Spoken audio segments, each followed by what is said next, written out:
you must have a fleet maintenance manager at your organization who will manage the maintenance, who will look after the fleet's maintenance very meticulously. And unless there's a proper service aspect for this, service infrastructure or service ecosystem for this, I don't see these big companies going for electric vehicles in commercials. About 95% of startups fail in India.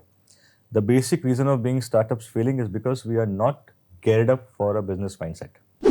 As I said, I came to a state where I didn't have money to put food on the table for my two kids. So from there, I went to depression. I attempted to end my life. So I have come from the deepest of bad things that can happen to a person. I have come. So I can feel for other entrepreneurs. I can empathize with them.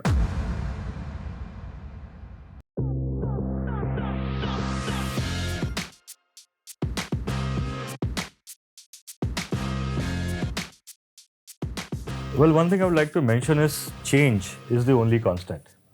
And if you don't get up for change, you will be a loser. In the late 80s, when computers came to India, everybody said we are going to lose jobs. But every new industry brings with it sets of jobs. So if EV is going to come, EV is not going to sell service. EV also needs proper attention. And on the contrary, I would say a car which is based on completely embedded technology, electronics needs more attention than a car that is running on petrol and diesel. Okay. So the trip to the service centers are probably going to be quarterly or half yearly than conventionally 1 year for ICE engine cars. So what you need to do, like I tell my technicians, if you don't get up to learn today, if you don't have a learning inclination right now, you're going to be out of job. Okay. So I have taken the pains to address this issue. I am giving them some technical trainings on EVs. So they have, all my technicians have undergone the first 2-3 levels of electronic vehicle component testing and all this stuff. And because now they know, so if you want to remain in the market, you will not go out of job. Definitely no. Service industry will be there, but you need to upskill yourself. This is interesting. It's like the typical IT industry, information technology. Exactly. If you wanted to stay in your job, you needed to upgrade and upskill yourself. Exactly. So in the EV space also, that's something which is happening. This is where, Joel, I'm going to move the needle to something beyond EVs. Okay. And the fact that you come with such enormous knowledge in the automotive space. What about beyond EVs? Do you see hydrogen? Do you see hybrids? What's your take on other concurrent technologies? Anything you want to bet on? We do have hybrid technologies in India, but they were not very successful. Hydrogen and other fuel cells we are talking about is at a very, very nascent stage. Okay. Across the world, not only in India, across the world. So with all these options, if they are sustainable and if they are cost effective, they'll definitely come. It will definitely come up.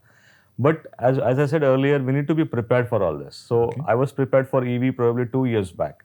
Thanks to you, we had a conversation about EV and you gave me an ecosystem that you will need this kind of system. But when I spoke to you that time, we did talk that it will take 2 to 3 years. So I have done my homework in last 2 years and have enabled my workshop to be EV friendly. Same thing with hydrogen and fuel cell technology you're talking about. There will be a slight change in the way we work. Again, you need to upskill yourself, but things will come. Because if something has been initiated, today the world changes so fast, overnight the changes are there. Things will come and we'll be prepared for it. Great.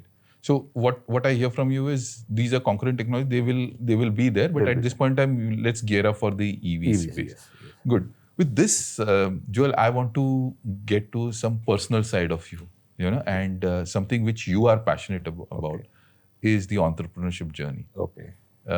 And I've heard a lot about you, the fact that not only are you an entrepreneur, but you enable entrepreneurship. Yes. Right. So let's go back in time, Joel, and you did mention about the fact that you started off on this entrepreneurship journey, and it may be difficult, but I want to talk about the fact that you did go through an entrepreneurship journey which was not successful. Correct.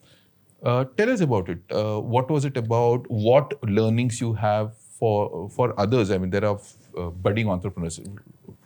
Well, to be very honest, entrepreneurship was not something that I planned for. Okay.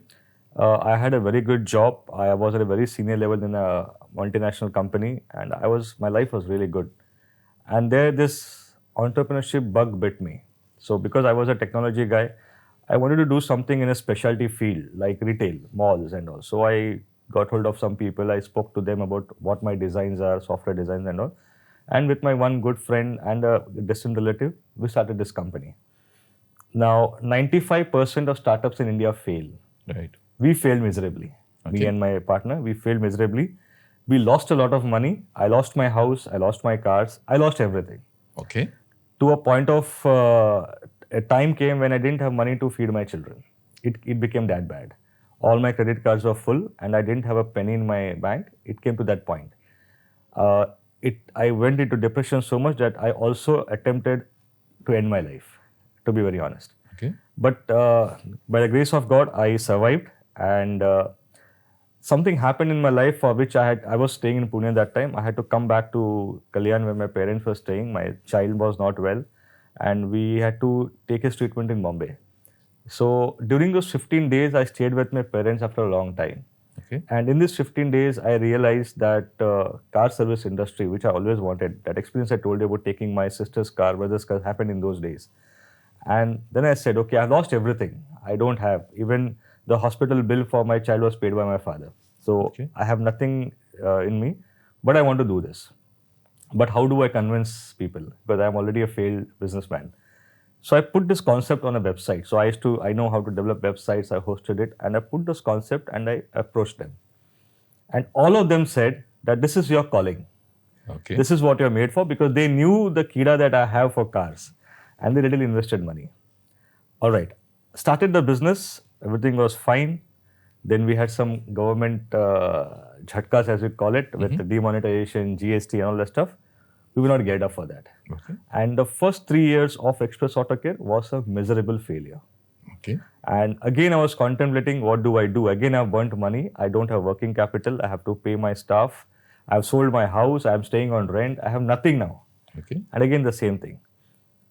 One fine day, my brother told me, my younger brother, he said, there's a event of a prominent business coach in Bombay. So why don't you attend that? So I said, this is all, normal business coach talk. They talk in the air. But he said, attend it. So I took along a friend. I attended a 4-hour session in Shanmugananda Hall in Sion between 10 o'clock and 2 o'clock. Those 4 hours laid the future for Express Auto Care. Okay.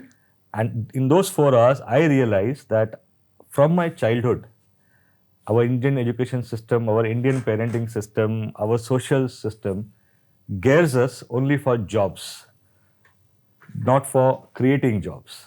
So I was an employee mindset guy. And with that employee mindset, I was trying to run a business. That is where I miserably failed. Now here again, I'm a complete pauper and I realized I need to invest in educating myself. The last source of money generated was my father-in-law and mother-in-law. Okay. I went to them and I said, see, I need a few lakhs to learn. They were like, learn at this age? You want to do MBA? I said, not an MBA, but I do need to do a crash course in business management. Okay. And my father-in-law was a very trustworthy guy. He respects me a lot. And he said, go ahead, do whatever you want. And he gave me that money. With that money, I invested in learning myself with 4 different business coaches and life coaches. Okay. And that changed the entire perspective of managing a business. I was working in my business. I learned how to work on my business. Wow. Today that I am here talking to you, my 2 units and my coaching business is running on its own without my active participation. Joel, these are very strong points. I really want to take this a bit deeper, First thing, I respect you for saying in public what you said is there are many people who do not want to talk about the unsuccesses. I don't want to call it failures, but the not so successful endeavors. There are many, because I think India does take a lot of pride in talking about successful entrepreneurs. Yes. Successful in terms of raising capital, not necessarily in terms of how they run the business. And there's a lot of less talk about non-successful and what needs to be done. And I think you touched upon a raw nerve. Those are those 95% of the entrepreneurs who have not succeeded are really, who are just waiting to hear from someone like you say, hey, listen, I am one of you. Yes. Right? So this is a great learning. But then how are you helping them? And I realize that you are building other entrepreneurs. So tell about how this led to something you're doing recently. What happened is in all this business schools that I went to, business coaches told me that you need to create a mastermind circle. Okay. There's a saying, an average of 5 people that you associate with. So I chose my association. Okay. So I chose 5 people in my circle and they were all from different business entities. One of them is a doctor And every month we used to meet once over a few drinks and talk to each other about businesses, the challenges that we faced. So we get to hear a layman's perspective about our business. When business is ours, we get emotionally attached to it and we think we are the best. We have no competition. So we are not open, we don't open our minds to hear negative things about a business. But this particular mastermind circle was a constructive criticism circle. So here this guy pointed me out, Joel, this is not correct what you're doing. You need to do it this way. Then there are three guys who pointing me out. I go back to the drawing board, redo my processes, things changed. And these are the set of friends when I got educated from these 4 business coaches and I used to go and talk to them about all these things. And they were like in awe, you're doing very good. I remember it was a Sunday at about 1 p.m. I got a call from one of my friends. He was an top of the table LIC agent. And he said that in our city, we have this group study. So for this group study, starting at 3 o'clock today in one of the hotels, I wanted to come and talk about technology. I said, it's 1 o'clock and 3 o'clock this and what do you want to do? What do you want to talk me about? He said, no, you talk whatever you want, but you come and talk. So I said, which subject you want to touch? So he said, whatever you want. So I just Googled challenges insurance agents face. I got some data. I went with my tab. I put my jacket and I started. So the first 1 hour was all methodical, theoretical. The information is already there on Google. So nothing. There was no proper response from the audience. We had about 18, 19 people in the room. And then this gentleman who was my friend, he said, okay, you're done. Now talk about your struggles and how you came up. And he said 1 hour. And trust me, 3 hours, people didn't move from their chair. 3 hours, I was able to hold on to the chair with my knowledge that I shared. Okay. And it was very senior LIC agent who was also my customer who told me, Mr. D'Souza, you should do this officially. You should do this formally. What investment you want, what help you want, we will support you with the money. But you should start talking about these things. So we have LIC circle, we have a lot of insurance agents on our board. You should start charging for your talks. So 4-hour talks, you start business, entrepreneurship, coaching and all that stuff. I went back to the drawing board. I took a professional certification for myself in business coaching and I started a company called Igniting Minds. Okay. And now I'm doing startup mentoring, helping them make profitable business models. And I'm helping all entrepreneurs to work on their business, not inside their business. Joel, you were talking about vehicle maintenance and the need for it to think of it slightly differently, EV or ICE, both. Do you want to talk a bit about it? What do you mean think of vehicle maintenance differently? Maxine, I'd like to elaborate a fact that post-COVID, with all due respect to all the people, viewers who are listening, we have become lazy. We want everything at our doorstep, including car service. But if a child in your family is sick, you rush him or her to the doctor, right? And you make sure you get the best treatment. You're there along with your kid or your spouse who is sick and you make sure you get the best treatment. So all the viewers, please view your cars as a child. When you travel in your car, your life and death depends upon the car, yours and your family's safety and those of the others who are on the road. So don't take car service for granted. Your OEM, your car manufacturer has given you a service schedule to follow. Please follow that schedule. Don't say that my car has no problems, braking is fine, oil is fine, still your car needs attention. That's number 1. Number 2, please take time to be with your car when it is being serviced. I also appeal to all the OEM service centers, please make this provision for people to see their cars while they are being serviced. Because as an automotive enthusiast, as a technology guy, my life depends and of my family's life depends upon the car that I travel. And when I see my car being worked upon, when I see my car being serviced upon, I have that supreme confidence on the car, the reliability of the car.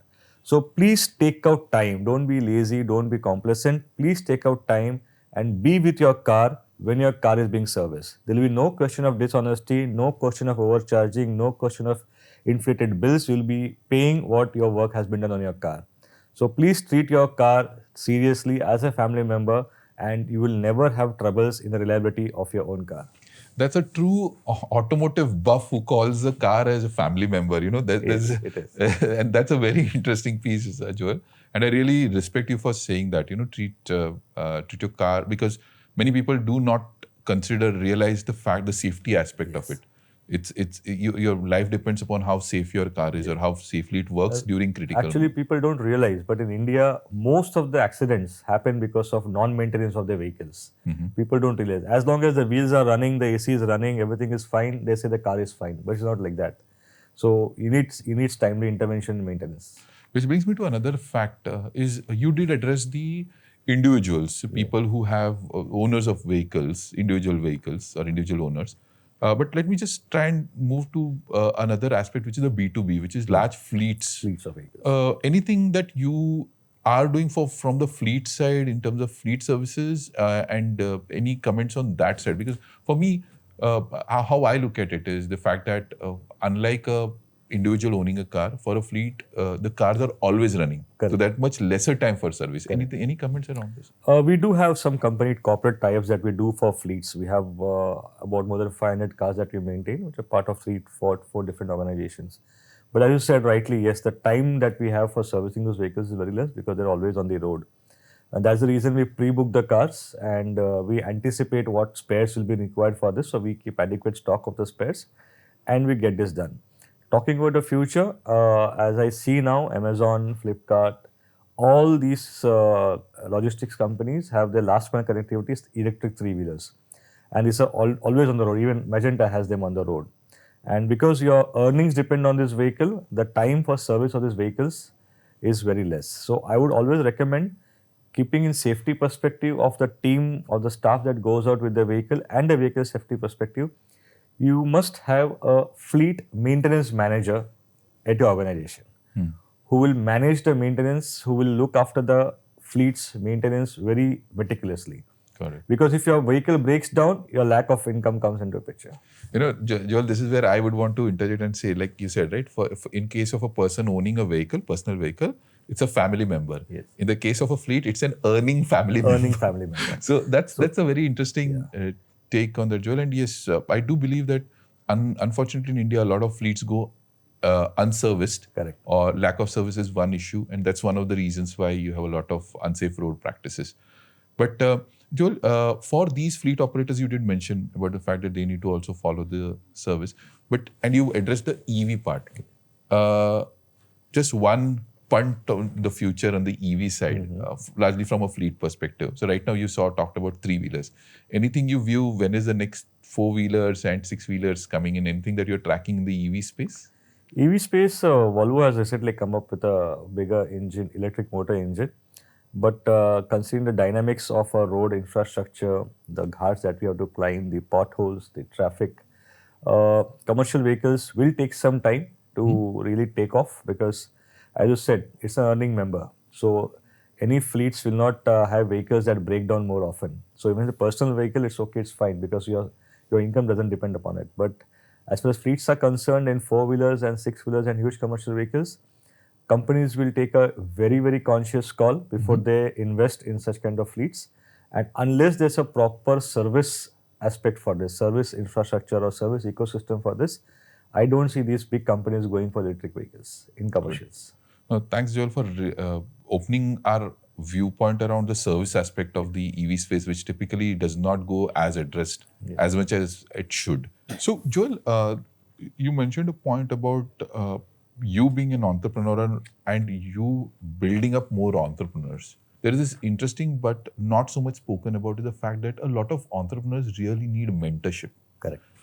And you are doing a brilliant job in that. So tell us what exactly you're doing and how you're going about this, helping other entrepreneurs. Okay. Though I'm not doing it full scale because I do it as and when it arises or people ask for it. I'm not marketing it fully. But with my own experience and with the data that I have, I said earlier about 95% of startups fail in India. The basic reason of being startups failing is because we are not geared up for a business mindset. There are people in India who say a particular community business खून में है, ऐसा नहीं है. Why they know business? Because they have seen their parents, their grandparents doing businesses. Their way of life was business, and that's the reason they sustain the legacy that the parents have created. But essentially, when parents are working, they are doing jobs somewhere, and they train the children also to be job consumers, not job creators. And after working for some time, you try to enter the business space without learning is an imminent failure. Okay. So this is where quite a few consultations I've done for people where I have killed their business idea. And I've told them that this business will not sustain unless you learn. Okay. So they came with a business model and they asked for this thing. And when I told them that you need to learn a lot and you need to invest at least 6 months to 8 months to probably 1 year in learning, keep aside the business model, forget about that business, invest in learning. And they didn't take it very seriously. And now they are crying. So I say, no matter what age you are, no matter which phase of life you are, if you want to start a business, if you want to become an entrepreneur, get into the learning space first. And this is where I guide people now. I have full-fledged courses for them, but at the onset, because as a part of capital investment, people are ready to invest money in learning. And that is something, that mindset, something in India has to change. And it will change eventually. We are very beautiful and very effective, talented coaches out there who are doing this for the country, actually getting the MSME sector out from the financial turmoil they go through. So things are happening slowly. But people with a mindset of no learning, I know it all, are doomed. Actually doomed, because they will not be able to run the business. Because what happened in my first business, I was an IT guy, my partner was an IT guy. We had no knowledge about marketing, no knowledge about sales, accounting, raising funds, absolutely zero. We were expert in a core job. So if I'm a programmer and I think that I can program well, I go and start my own company. But I don't know how to market myself. I don't know how to sell myself. I don't know how to raise funds. I don't know how to do accounting. I don't know how to hire people. I don't know how to fire people. I'm nowhere. So I'll burn all my savings that I have put and essentially go back for a job. This is the typical story of every Indian entrepreneur, 95% of them. No, Joel, this is a very interesting point. I think I like the way you said job consumers versus job creators. And the second point that Joel you mentioned about is the learning part of it. And I'm also an entrepreneur. I mean, having worked for so long in the entrepreneurship journey, and I totally relate to the fact that you said that learning from someone else's errors. Yes. Now, unfortunately, what happens in the entrepreneurship journey, and especially for those of us who are listening or who are planning to do an entrepreneurship journey in the mobility space largely, because this entire conversation is about mobility. Do you think there are some 2 or 3 takeaways you can for those people who are looking out to set up themselves in the entrepreneurship, other than the fact that they have to pick up learning? Okay. And they can look at a coach like you. Anything else that you would want to put? I would like to make a point here is in India, EVs is an emerging trend. We have no success evidence so far. We don't know any entrepreneur, any business owner who has succeeded, made millions, has a huge valuation company in this EV sector. So you're actually heading into the unknown. Now, when you're heading into the unknown, you might have investors, you might have intellectual knowledge in your core stuff. But if you don't know how to manage a business, how to run a business, how to operate a business, and you are entering into a field where success evidence is not there, you will be heading for a doom. So with our country's bright prospects that we have, economic prospect and the mobility sector that we are getting into, clean mobility, this is the future, no doubt about it. But if you want to make the future yours, you get to be into learning inclination, you need to have a mindset of running, of being an entrepreneur, of being a job creator. So please go ahead into this space. We have a huge market, but go the right way. Go the right way so that you'll be successful. Joel, this is interesting. I love the way you said that, hey, listen, the EV space is an unknown. Correct. First of all, you're joining the unknown of entrepreneurship. Correct. EVs by itself or clean mobility, there is a certain element of unknown. Correct. There's a learning as that's happening.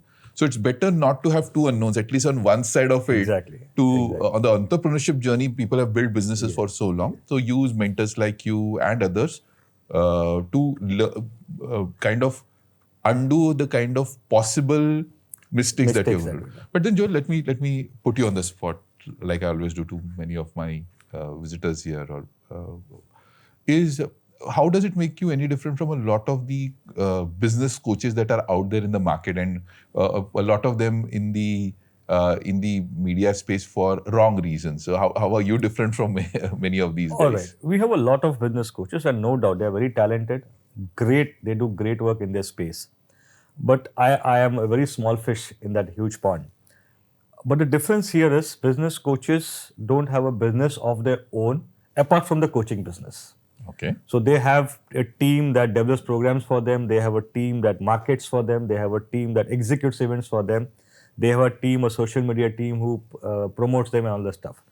And their data, their knowledge, their experience vastly comes from people who they have interviewed. Okay. Like you are interviewing me, I am giving up my experiences. So all their programs are based on interviews that they have conducted. But I am a person, how I differentiate myself is, as I said, business coaching is not my primary business. My primary business is Express AutoCAD. That's my passion. It always remain like that. But I started helping people formally because of the mistakes that I did. I don't want them to make. So when I talk about my programs, when I'm invited for a speaking assignment or a talk assignment, or when I'm coaching people, I always give experience of my workshop Got of it. Express AutoCare. Like I had a 2-day session in Sri Lanka a few years ago, and one of the top 10 rich people in Sri Lanka, he lost everything within no time. And my friend back in Sri Lanka with whom I'm associating with, he called that person to the session. And he was said, I have lost everything now, what's the point in attending a session? Second day, during the lunchtime, this gentleman walked up to me. He took my hand and he kissed my hand and said, I know now what went wrong in my business. He was the 9th richest man in Sri Lanka in an apparel business and manufacturing and stitching apparels and sending across other Asian countries. And immediately on spot, he offered me a job. And he said that I'm going to rebuild my company. He was 65 years of age. And he said, I'm going to rebuild my company and I want you to come as a CEO. So I said, I can consult you, I can help build your company, but I don't want to leave my country and my core business and come into this. And I asked him, you are such a senior person. You have been in Sri Lanka for so many years. And what is different from what you have heard from other people? He said, the conviction that you talk about. As I said, I came to a state where I didn't have money to put food on the table for my 2 kids. So from there, I went to depression. I attempted to end my life. So I have come from the deepest of bad things that can happen to a person. I have come. So I can feel for other entrepreneurs. I can empathize with them, and I see most of the people that whom I consult with, whom I start with, they are on the same path as where I was Got it. initially. So I am very happy about the fact that I helped them to do a course correction. And there are some companies, startups, whom I have told to shut down the companies. Okay. That business is not your piece of cake, go back to jobs. Not everybody can do business. So people don't like that approach. Sometimes they say, "Ye bahut zyada baat kar raha hai," but they come back to me after 6 months and say, you're right. Got it. So had I continued with them, I would have made my money also because I'll be mentoring them and going along with their journey. But if it is not, if not cut for it, they're simply not cut for it. So what I see, what you're trying to tell me is that, listen, your job, business is not of mentoring. You are doing this because you believe in, you're convinced that others need to be supported. Yes. But the fact that you have gone through a lot of positives and negatives in the entrepreneurship journey helps you give the right guidance. Exactly. As against many typical business mentors who for him, that is their only business. Yes, correct. Right? So Joel, this is where I have to kind of talk to you about in your journey, in this journey in the automotive space, in the technology space, and now you're merging it all together. Right. And now you're also supporting other entrepreneurship. Yeah. Which of it gives you the most satisfaction? What has been that peak point in your life in this entire journey? The peak point in my life was my learning from my unsuccessful stints. I don't call it's a failure, it's a learning. As I told, I was at a state where I didn't have money to feed my child. That was a defining moment for me. Okay. I picked up everything from there and got to a place where I am today. So all my unsuccessful stints was my learning. I don't regret any of them.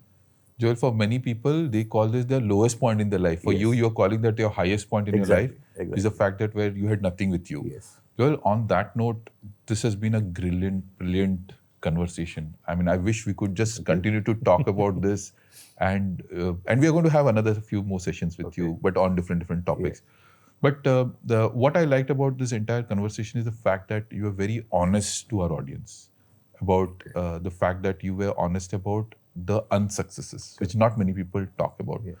And for those of you who are listening in, there are 2 parts of the entire Joel's journey. One is Express Auto Care, where from a mobility perspective, but also Igniting Minds, which is the entrepreneurship mentorship programs. So you can always reach out to Joel through our channel or also directly. and we will be listing down Joel's contacts in the descriptions. But more than that, Joel, thank you so much for coming onto this show, for sharing your insights, and I wish you all the best in your journey in the mobility space and in the entrepreneurship, and more importantly in the mentorship space. Thank you, Thank you Joel. so much for inviting me for this podcast. I really appreciate being a part of the Magenta journey as well. Thank Thank you you so so much. much, Joel.